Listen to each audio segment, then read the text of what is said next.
आप देख रहे हैं BHBC न्यूज।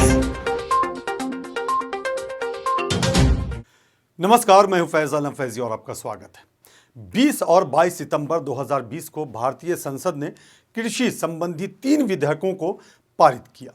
27 सितंबर को भारत के राष्ट्रपति रामनाथ कोविंद ने इन तीनों विधेयकों को मंजूरी दे दी, जिसके बाद ये कानून बन गए और फिर यहीं से किसानों का प्रदर्शन शुरू हो गया। किसान जिन 3 कृषि कानूनों का विरोध कर रहे हैं वे इस प्रकार हैं: कृषक उपज व्यापार और वाणिज्य संवर्धन और सरलीकरण कानून 2020, कृषक सशक्तिकरण और संरक्षण कीमत आश्वासन और कृषि सेवा पर करार कानून 2020, आवश्यक वस्तु संशोधन कानून 2020। ये जो तीनों कानून बने हैं उसके मुताबिक किसान अपने कृषि उत्पादों की खरीद बिक्री APMC मंडी से अलग खुले बाजार में भी कर सकते हैं और किसान इसी मुद्दे पर सबसे ज़्यादा विरोध भी कर रहे हैं। किसानों का कहना है कि अगर वे APMC की मंडियों से बाहर बाजार दर पर अपना फसल बेचते हैं तो उन्हें थोड़े वक्त तक तो फ़ायदा मिलेगा, लेकिन बाद में MSP की तरह निश्चित दर पर भुगतान की कोई गारंटी नहीं होगी।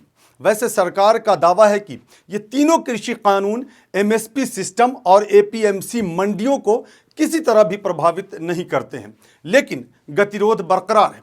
हालांकि सरकार MSP बहाल रखने और APMC मंडियों को मजबूत करने के लिए लिखित आश्वासन भी देने को तैयार है, पर किसान की मांग है कि इसे कानूनी दर्जा दिया जाए।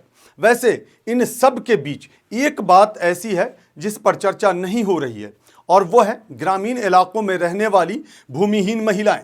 इस बारे में बात करने से पहले ये बता देना ज़रूरी है कि आवधिक श्रमबल सर्वेक्षण के साल 2018-19 के आंकड़े बताते हैं कि ग्रामीण इलाकों में तकरीबन 71% महिलाएं कृषि क्षेत्रों में काम करती हैं, जबकि तकरीबन 53% पुरुष कृषि क्षेत्रों में काम कर अपनी आजीविका चलाते हैं। साथ ही बड़ी संख्या में महिलाएं खेतिहर मजदूर भी हैं। हम बात कर रहे हैं वैसी महिलाओं की जो ग्रामीण इलाकों में रहती हैं और भूमिहीन हैं। वैसे ये भी बता देना ज़रूरी है कि भारत में कानूनी रूप से सिर्फ वैसी महिला ही किसान का दर्जा प्राप्त कर पाती हैं जिनके नाम भूमि का पट्टा होता है। मतलब साफ है, भूमिहीन महिलाओं के सामने कई तरह की दिक्कतें हैं। ग्रामीण इलाकों में रहने वाली भूमिहीन महिलाएं बटाई पर भी खेती करती हैं, जिन्हें इस बात का डर सता रहा है कि इन कानूनों की वजह से उनके हित भी प्रभावित होंगे और उनकी जगह कंपनियां गांवों में आकर ज़्यादा पैसे देकर खेती करेंगी, जिससे स्वाभाविक रूप से उन्हें नुकसान होगा।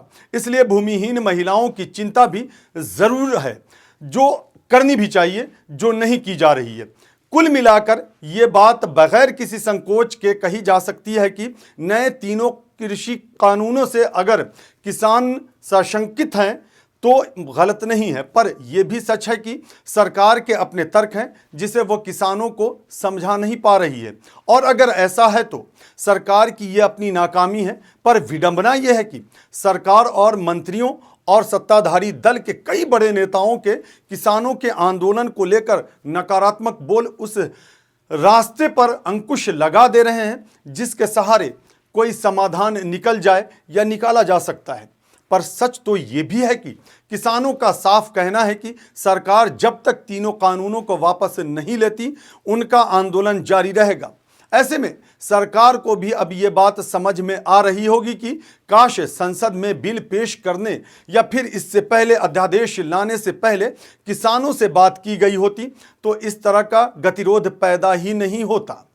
हमें दीजिए इजाज़त, लेकिन जाते जाते पहले आपसे एक विनती करता जा रहा हूं कि अगर आपने हमारे चैनल को सब्सक्राइब नहीं किया है तो इसे सब्सक्राइब ज़रूर करें, बेल आइकन ज़रूर दबाएं और इसे शेयर भी करें और उचित समझें तो कमेंट भी करें। नमस्कार। रोज की ताज़ा खबरें सुनने के लिए सब्सक्राइब करें BHBC न्यूज चैनल। साथ ही रोज के नोटिफिकेशन जानने के लिए दबाएं बेल आइकन। साथ ही हमें अपनी राय देने के लिए हमारी वीडियो पर कमेंट करके बताएं और वीडियोस को लाइक और शेयर करना बिल्कुल ना भूलें। आप देख रहे हैं BHBC न्यूज।